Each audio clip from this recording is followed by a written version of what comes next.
like it's rotating pretty nice, guys. So just inspection of the bottom end. Ford rotating assembly.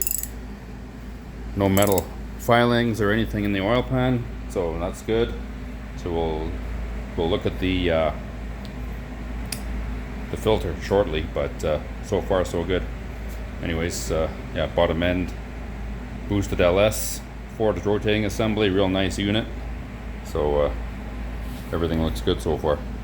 Ready for next season.